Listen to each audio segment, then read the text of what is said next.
ساخت ماشین کنترلی حرفه‌ای پارت 12.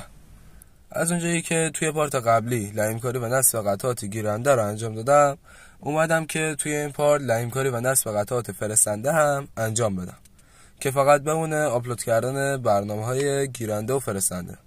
ویدیو جا زدن قطعاتم با صدا براتون گذاشتم که ببینید.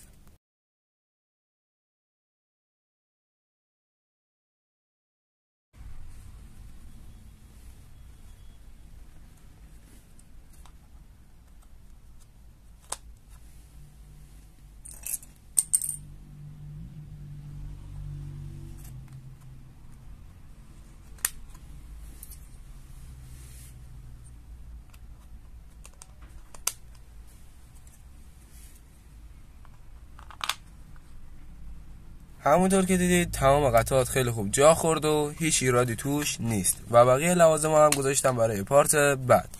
اگر از این نوع ویدیو خوشت میاد حتما کانال من سابسکرایب کن و اگر از این ویدیو خوشت اومد حتما دکمه لایک رو بزن تا از من حمایت بشه.